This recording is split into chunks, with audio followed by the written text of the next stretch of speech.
ఇంటి ఫర్నిచర్ కొనుగోలు చేసే ఆలోచనలో ఉన్నారా?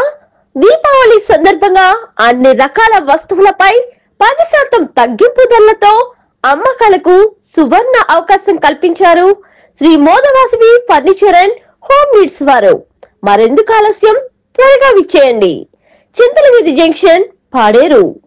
మమ్మల్ని సంప్రదించవలసిన ఫోన్ నంబర్ 9448242835. మరొక నంబర్ 9441632188. గిరిజన సహకార సంస్థ ఆధ్వర్యంలో అమ్మకాలు జరుపుతున్న పెట్రోల్ బంక్ లో డీజిల్ కొనుగోలు చేసిన 8 వాహనాలు మరమ్మతులకు గురి కావడంతో ఒక్కో వాహనానికి 60 నుండి 70 వేల రూపాయలు పెట్టుబడి పెట్టి పంపు ఫిల్టర్లు, పంపు నాజిల్స్ మార్చాల్సిన దుస్థితి నెలకొంది. దీనికి బాధ్యులెవరు?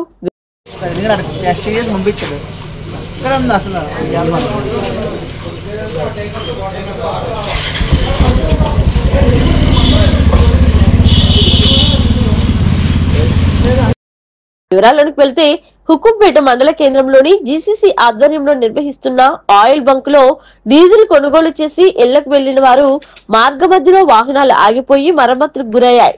జీసీసీ అధికారులు బాధితుల వద్దకు వచ్చి న్యాయం చేస్తామని చెప్పారు. కొందరు నేతలు న్యాయం కోసం బాధితుల తరపున మాట్లాడారు. కానీ ఇప్పటి వరకు నష్టపరిహారం ఏ ఒక్కరికి అందలేదు. జీసీసీ బంకులోనే ఇలా ఉంటే పాడేరులోని ఒక పెట్రోల్ బంక్ లో లీటర్ పెట్రోల్ కొనుగోలు చేస్తే 30 లీటర్ మాత్రమే వస్తుందనే ఆరోపణలు ఎప్పటి నుండో ఉన్నాయి. బంకుల్లో ఆయిల్ నాణ్యత తప్పుడు రీడింగ్ రావడంపై చర్యలు తీసుకోవాల్సిన అధికారులు ఏం చేస్తున్నారు? అసలు సదరు అధికారులని జిల్లా కేంద్రంలో ఉన్నారా లేదా అనుమానాలు రేకెత్తుతున్నాయి. ఎప్పటికైనా సంబంధిత అధికారులు పెట్రోల్ బంకుల్లో నాణ్యత, మీటర్ రీడింగ్ పై దృష్టి సారిస్తారని ఆశిద్దాం. పేరు తామర్ల రమేష్, శివరాం కృష్ణ బండి వ్యాన్ డ్రైవర్ని. 7 గంటల సమయం టైంలో బంకు దగ్గర 7300 డీజిల్ కొట్టించడం అయినది. కొట్టించుకొని చిన్న బూరుగుల దగ్గరికి వెళ్ళగా బండి ఎయిర్లాగే ఆగిపోయింది.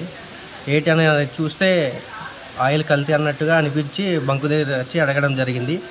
నాతో పాటు 2 టిప్పర్లు కూడా ఆగిపోవడం కారణం జరిగింది. దాన్ని బట్టి బంకుకి వచ్చి అడిగితే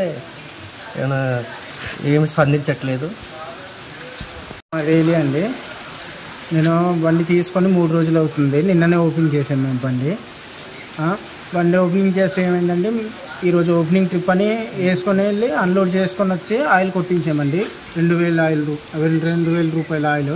2000 ఆయిల్ కొట్టిస్తే ఇంటికి వెళ్ళేసరికి 15 కిలోమీటర్లు వస్తుందండి ఇక్కడ నుండి. అక్కడ ఇంటికాడ ఆగిపోయింది బండి. అది దూదుగూడ అండి. ఓకే, మీరైతే చేయగలరు, అది మీరు ఏదైనా కన్విన్స్ చేయగలరు, అన్ని చేయగలరు. లేదు, కంపల్సరీ ఎప్పుడైనా వీళ్ళందరూ దృష్టిలోకి తీసుకెళ్తాను. మా ఎండీ గారి దృష్టిలో తీసుకెళ్తాను. మా ఎండీ గారికి ఫోన్ చేయడానికి వస్తాం, కానీ నేను చెప్తాను. ఇప్పుడు ట్రైబల్ పక్షాన ఓన్లీ జీబీసీ సొసైటీ మీద ఏదైనా మచ్చ వస్తే అది చాలా అంటే